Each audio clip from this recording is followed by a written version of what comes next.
entonces hoy a la palabra del Señor. Hemos pasado diferentes temas. La última vez que estuve aquí físicamente estábamos donde en el Evangelio de Lucas, pero todavía no quiero retornar a él. Creo que será en 2 domingos donde vuelva al Evangelio si no pasa nada extraordinario. Hoy quiero poder atender un tema que es pan de cada día, como decimos nosotros. Pero vamos primero a leer una porción de las Escrituras y luego les diré de qué hablaremos hoy. Vamos a estar en Romanos capítulo 3, versículos del 9 al 18. Romanos capítulo 3, versículos del 9 al 18. ¿Qué dice esta porción? Lo voy a leer desde la versión 1960. ¿Qué pues? ¿Somos nosotros mejores que ellos? En ninguna manera, pues ya hemos acusado a judíos y a gentiles que todos están bajo pecado. Como está escrito, no hay justo ni aún uno, no hay quien entienda, no hay quien busque a Dios, todos se desviaron, aún se hicieron inútiles, no hay quien haga lo bueno, no hay ni siquiera uno. Sepulcro abierto es su garganta, con su lengua engañan, veneno de áspides hay debajo de sus labios, su boca está llena de maldición y de amargura, sus pies se apresuran para derramar sangre. Quebranto y desventura hay en sus caminos, y no conocieron camino de paz. Versículo 18. No hay temor de Dios delante de sus ojos. Vamos a orar. Señor, Padre, aquí nos encontramos, estamos físicamente con un sentimiento encontrado, la alegría de poder congregarnos, la tristeza de la ausencia de nuestros hermanos. Nuestros hermanos en la casa también la alegría de poder escuchar la palabra, pero no poder estar físicamente, Señor. Pero a pesar de eso necesitamos de tu sabiduría y de tu presencia para no dejarnos llevar por la emoción que podamos sentir en esta mañana. Queremos escuchar tu palabra, a ti y no al predicador. Queremos que hables a nuestros corazones. Queremos salir de esta casa distinto como llegamos. Queremos ser personas transformadas en nuestros hogares. Para eso necesitamos el poder de tu Espíritu Santo obrando a través de la predicación de tu palabra. No tengas en cuenta, Señor, mis debilidades, mis pecados, sino que por amor a tu iglesia, porque tú has decidido santificar a tu iglesia con tu palabra, porque tu palabra es verdad. Por amor a tu iglesia, por favor, háblanos en esta mañana. Amén. Solo una nota aclaratoria. A pesar de que les leíste porción de Romanos capítulo 3, hoy les haré un ejercicio bíblico, lo haré pasar por muchos pasajes. No va a ser un sermón expositivo, pero referente a un tema. No va a ser específico de este capítulo. Incluye gran parte de lo que este capítulo nos describe, pero haremos un recorrido por diferentes pasajes. ¿Por qué? Bueno, hoy quiero hablarles, les decía, un tema que es pan de cada día en nuestra nación. ¿Cuál es lo que está sucediendo en nuestra nación? Bueno, creo que hay dos temas principales. Uno es la situación de salud, la pandemia, y el otro, ¿cuál es? Las protestas sociales. Las protestas sociales. Es mi deseo en esta mañana poder traer un diagnóstico espiritual a la situación social de nuestro país. Un diagnóstico espiritual a la situación social de nuestro país. Y por cierto, es el título del sermón. Y el próximo domingo les daré un tratamiento espiritual a la situación social de nuestro país. Yo no sé cuántos de ustedes han tenido, ¿cómo decirlo?, la triste, desalentadora experiencia de haber ido al médico porque te sientes algún problema de salud, pero el diagnóstico que te da el médico con su tratamiento no es el adecuado, incluso no es el acertado ni siquiera. Y luego, después de tanto tiempo y de darte cuenta, tú te sientes como, no era por ahí. ¿Cómo te sientes? Te sientes quizás frustrado, engañado, enojado. Bueno, en esta mañana, hablando del diagnóstico y el próximo domingo de tratamiento, solo espero no ser como un falso médico que al exponer este tema me salga de lo que verdaderamente dicen las Escrituras.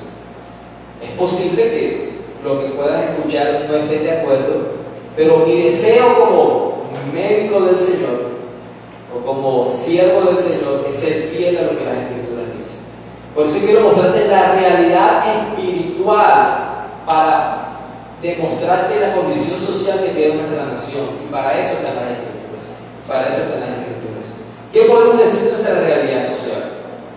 Llevamos 33, 35 días de paro, de protestas, de marchas, de muertes, de colombianos atacando a colombianos, de personas haciendo desmanes, de hurtos, homicidios, de entidades o de autoridades pasando por encima de principios básicos, una mezcla en las redes sociales de manipulación para generar caos. Hemos visto tanto videos de una parte como la autoridad procediendo bien, pero por el video que se está tomando parece que estuviera actuando mal, así mismo como videos de unas personas que se manifiestan en un derecho civil de caminar y aparentemente se están relevando contra las autoridades de policía, pero en realidad fueron los otros los que empezaron primero. El punto es una mezcla de manipulación por las redes informáticas para traer caos y más miedo, temores, muertes. Muchas personas están muriendo. La condición económica a partir de este paro es indescriptible. Ya era difícil con las medidas gubernamentales, luego fue difícil con la pandemia y ahora con este paro la situación cada vez más caótica. Es triste también ver cómo algunos esperaban algún momento del año para trabajar, porque sobre todo los agricultores que son productos por cosecha y quizás sus cosechas se están perdiendo porque no tienen cómo comercializarlas por toda la situación que están viviendo. En realidad no es un asunto que beneficie. Si somos honestos, no es un asunto que beneficie. Algunos aquí tratan de decir, pero permanecer igual con las políticas que tenemos tampoco beneficia a nadie. Es necesario hacer un alto y que pase lo que tenga que pasar. Y mi intención en esta mañana es poder ver desde dos puntos. ¿Cuál es el origen entonces? ¿Cuál es el origen de esa condición del ser humano para llegar a este momento? Pasar por encima de los demás, intentar manipular para generar caos, sin importarle la pobreza que se genera. Y además, ¿cómo fue que llegamos allá? El origen de esa condición del ser humano y cómo fue que llegamos al día de hoy para estar en esta situación como nación. Sé que de pronto los puntos no son los más resumidos. Quizás pudiéramos decirlo, el origen como primer punto. El origen de este caos. Como toda buena historia, empieza hace mucho tiempo. Porque el ser humano no fue creado por el Creador para vivir en esta condición. El Señor lo creó a su imagen y semejanza para que pudiera gozar de Él, del Señor, y pudiera transmitir al resto de la creación lo que el Señor era, algunos de sus atributos comunicables. Pero luego, el plan original del Señor, por desobediencia del ser humano, falló. Y aquí entra el pecado por primera vez en la humanidad. Ustedes recuerdan la historia de Adán y de Eva.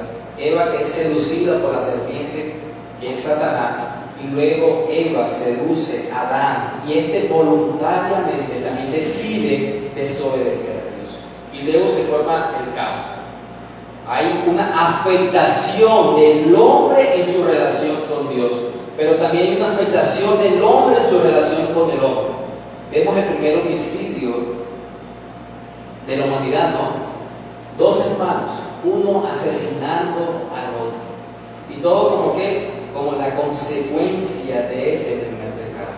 Por eso me gusta, como lo dice la Confesión de Fe en el 689, acerca de lo que significa la caída del hombre, el pecado y su castigo, que es el capítulo 6. En el párrafo 3 se nos dice que siendo ellos, Adán y Eva, la raíz de la raza humana, y estando por designio de Dios en lugar de toda la humanidad, la culpa del pecado fue imputada y la naturaleza corrompida, transmitida a toda la posteridad que descendió de ellos mediante generación ordinaria. Siendo ahora concebidos en pecado y por naturaleza hijos de ira, siervos del pecado, sujetos a la muerte y a todas las demás desgracias espirituales, temporales y eternas, a no ser que el Señor Jesús los libere. ¿Qué está diciendo? Que Adán y Eva eran los representantes de la humanidad por un decreto de Dios. Lo que ellos iban a hacer en ese momento iba a tener repercusiones a lo largo de las demás generaciones. Y luego, por el pecado, heredamos dos situaciones. Una, culpa del pecado. Todos nacemos bajo la culpabilidad de haber desobedecido a Dios, y una naturaleza corrompida. Esa naturaleza corrompida es esos deseos internos que te impulsan a actuar como tú actúas. Bueno, la verdad es que yo soy un buen ciudadano. La verdad es que yo no hago mal a nadie. Nunca has mentido. Nunca deseaste la mujer ajena en tu corazón. Nunca has hurtado ni cuando eras niño. ¿Has amado a Dios con toda tu alma, con toda tu mente y con todas tus fuerzas? No, entonces eres culpable también del pecado. Esto nos está diciendo, mírenme lo que dice el párrafo 4 de ese mismo capítulo de la confesión acerca de la corrupción. De esta corrupción original, por la cual estamos completamente indispuestos, incapacitados y opuestos a todo bien y enteramente inclinados a todo mal, proceden en sí todas las transgresiones.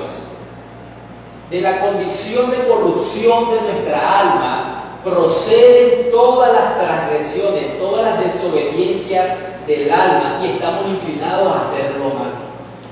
Entonces podemos pensar y deducir que el ser humano tiende a hacer lo malo.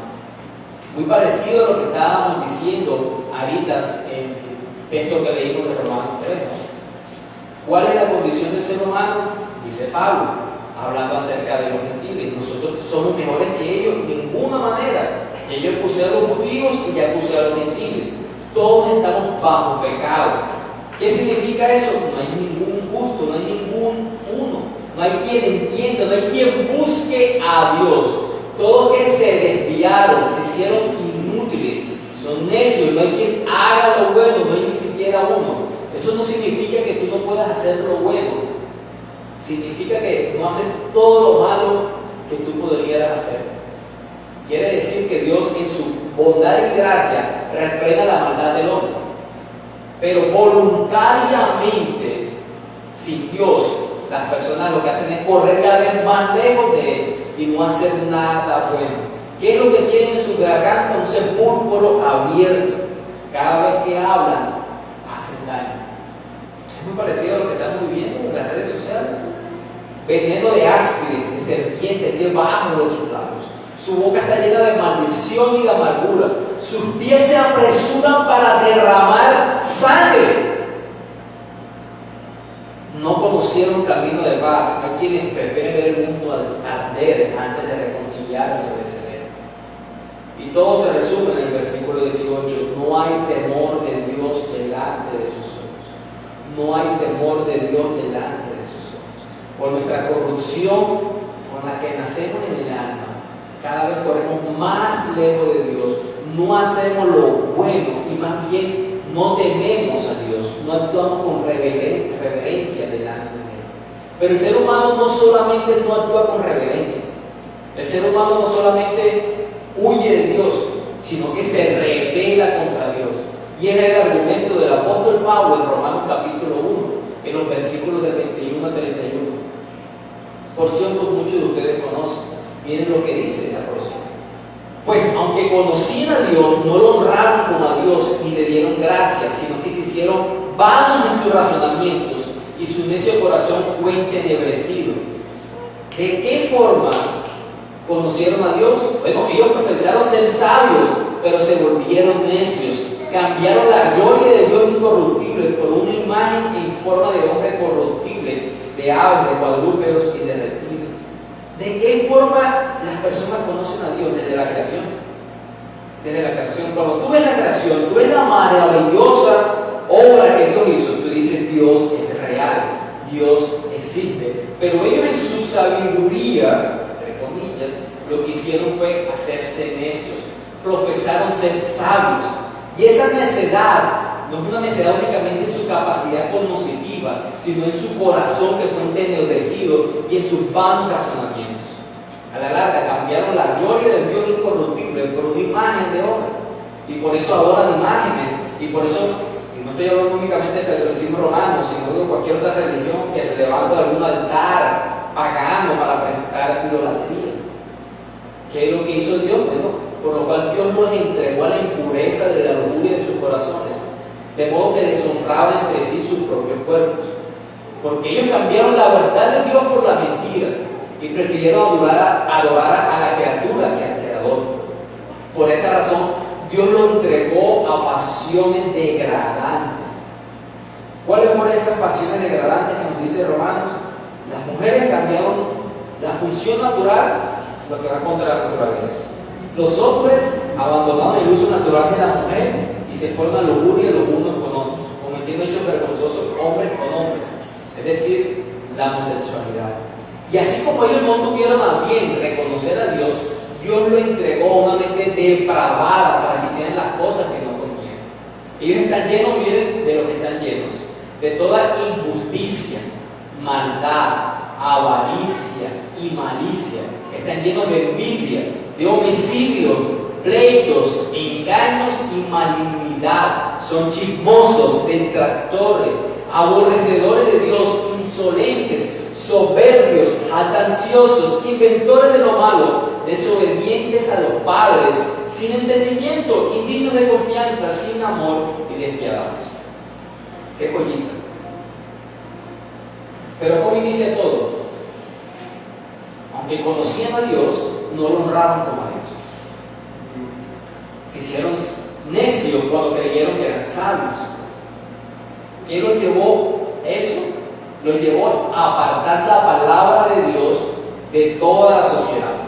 No podemos predicar, no puedes hablar de religión en el trabajo, eso no está bien, no puedes hablar de Dios en el colegio, solamente en la clase de religión y según el Dios que te permitan, no puedes hablar de Dios en la sociedad porque eso molesta a las personas. Es mejor que hables de fútbol, hablas de la actualidad, de la estrella que salió de la convocatoria, pero no hables de Dios.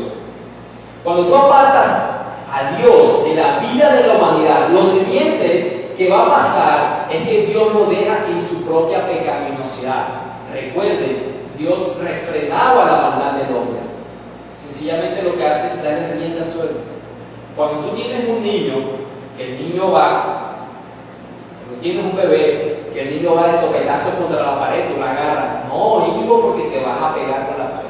Llega un momento que en el momento que tú no la agarras, ¿qué va a pasar? Se va de frente contra la pared y se golpea y se hace un chichón. Así actúa Dios cuando refrena la maldad del hombre. Cuando lo suelta, no es que Dios les inyecte maldad, es que los deja en sus propios deseos y en su naturaleza corrupta, como aprendimos, tendemos a hacerlo malo. Y luego de apartar de Dios en la ecuación de la sociedad, lo siguiente que hace la sociedad, el Estado, es caer y promover pasiones degradantes. ¿No? No es lo que promovemos hoy en día. No estamos reconociendo por igual o intentando reconocer por igual el matrimonio entre el hombre y la mujer, y entre mujer y mujer y hombre y hombre.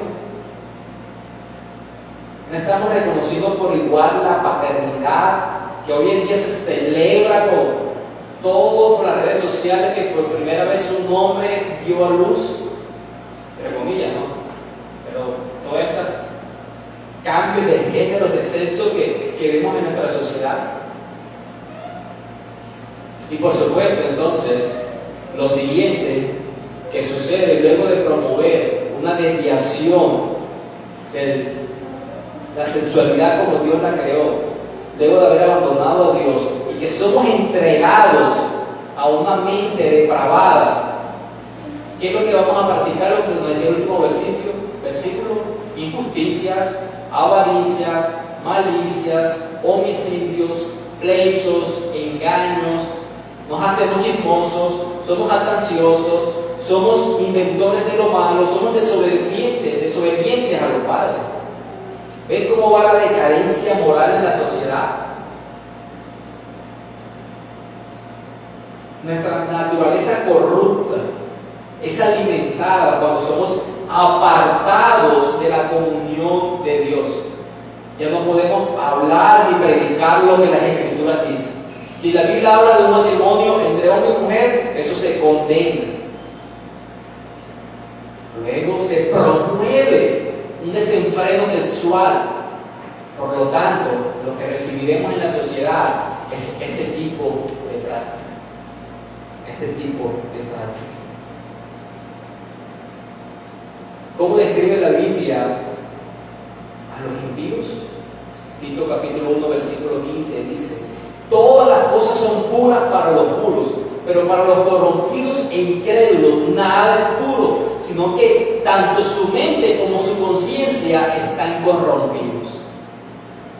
Miren cómo lo dice Pablo en Efesios capítulo 4, versículos 17 al 19.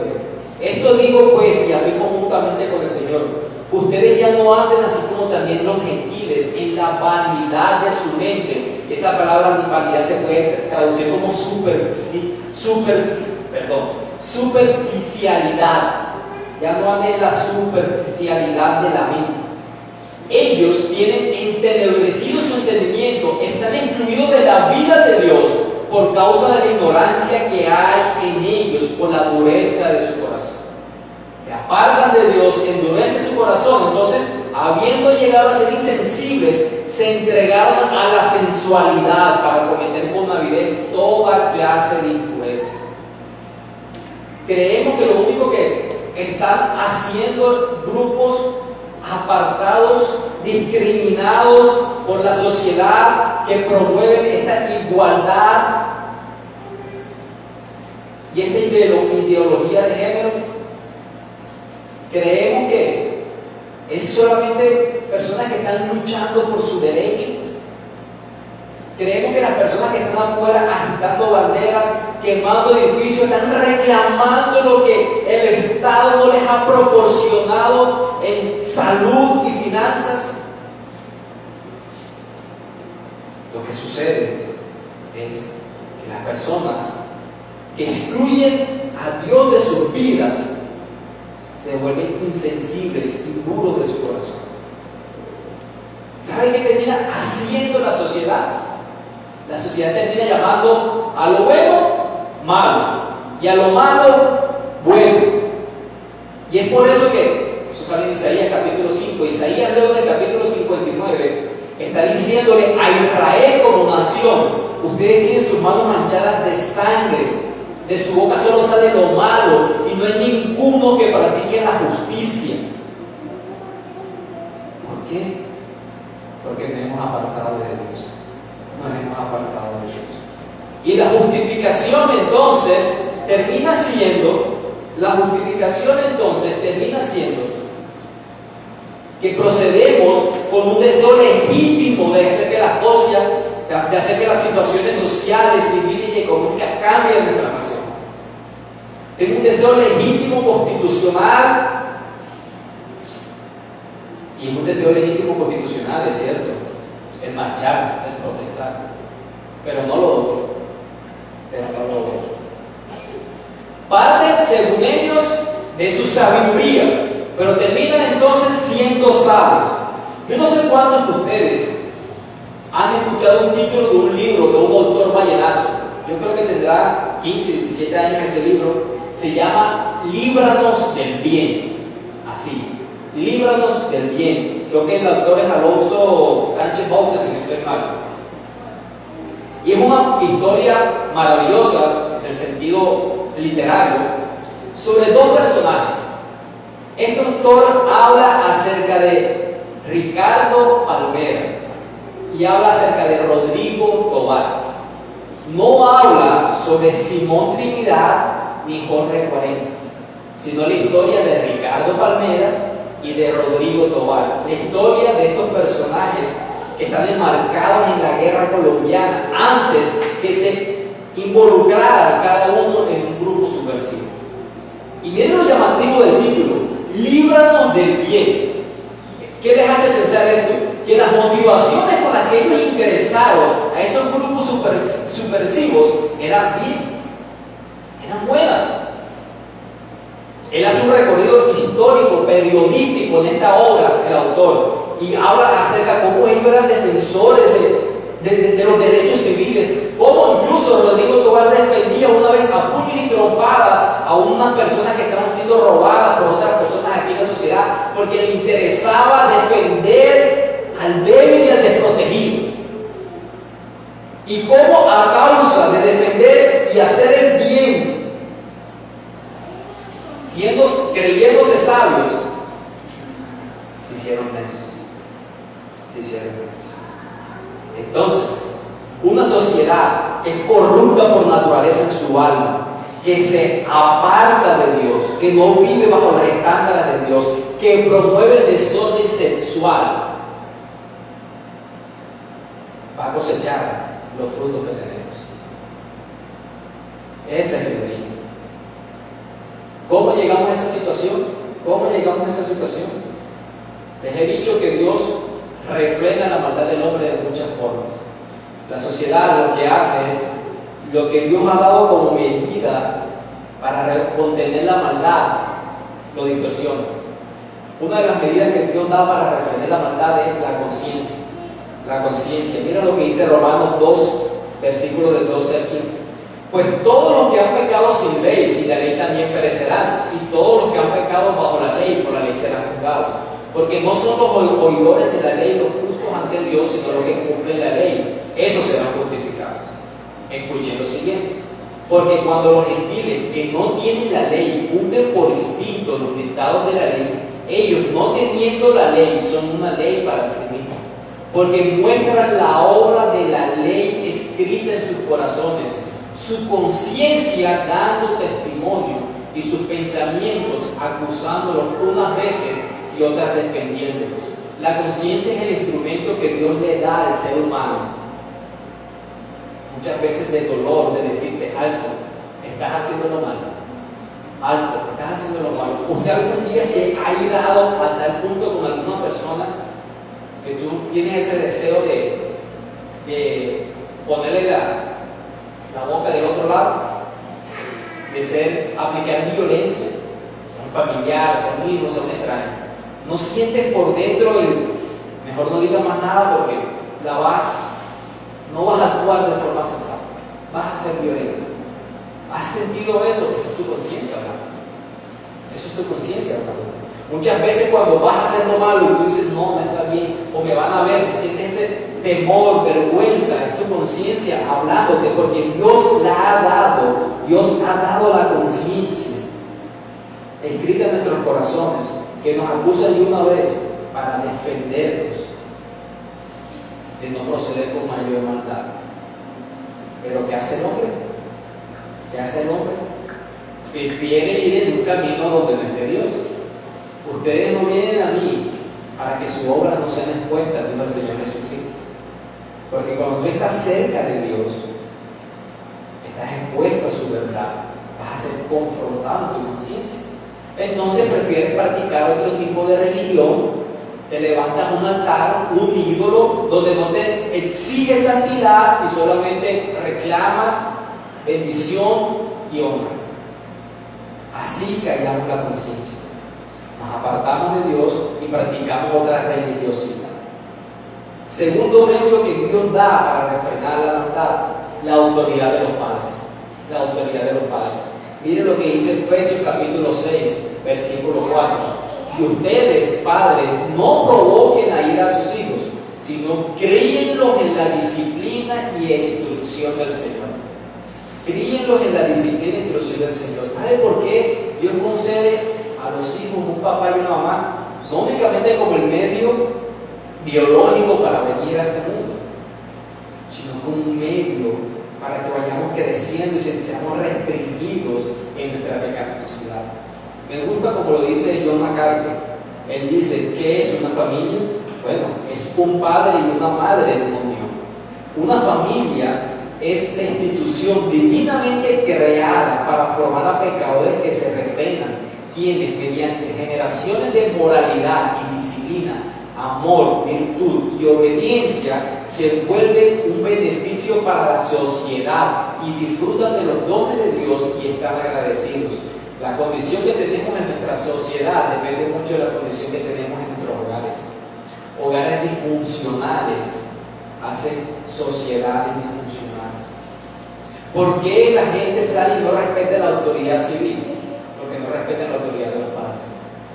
¿Por qué la gente sale y cree que puede pasar por encima del otro? Porque nunca se les corrigió cuando intentó pasar por encima de sus padres.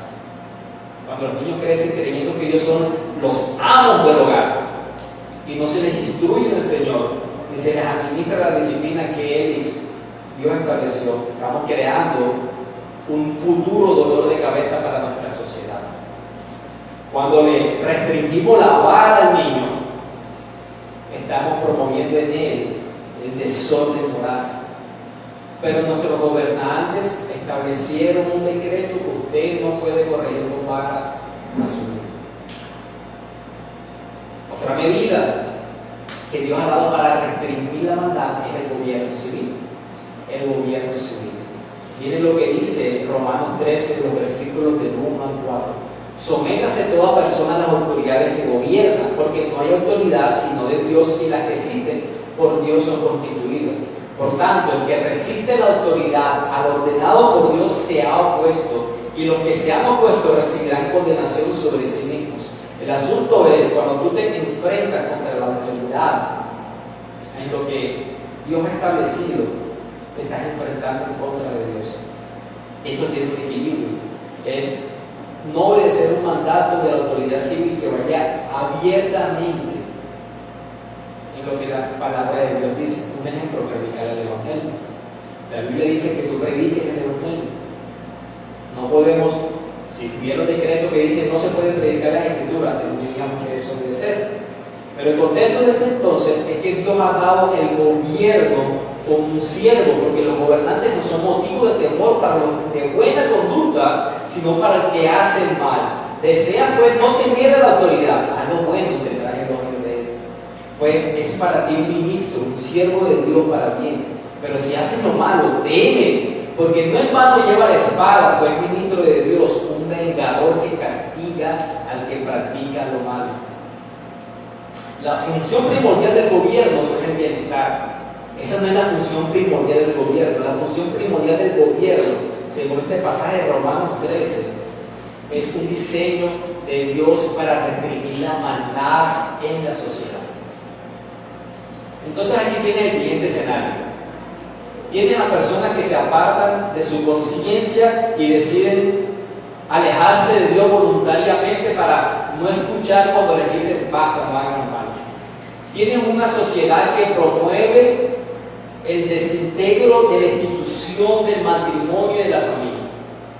Ya cualquier dos personas del mismo sexo pueden adoptar y criar a un hijo. Y tienes una sociedad entonces que decide rebelarse contra la institución dada por Dios a la autoridad civil.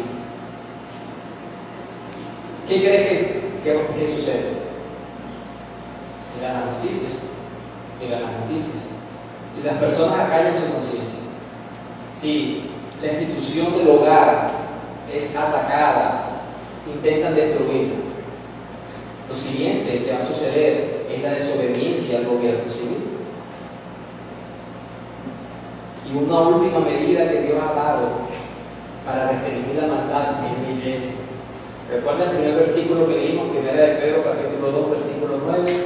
Pero ustedes son linaje escogido, real sacerdocio, nación santa, pueblo adquirido para posesión de Dios, a fin de que anuncien las virtudes de aquel que los llamó de las tinieblas a su luz admirable.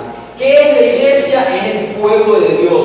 ¿Con qué propósito Dios ha apartado a una nación para sí mismo? Para que la iglesia anuncie las virtudes de aquel que lo llamó de las tinieblas a su luz admirable. La iglesia es la sal y la luz del mundo. La iglesia es quien preserva al mundo de la contaminación corrupta de sus almas.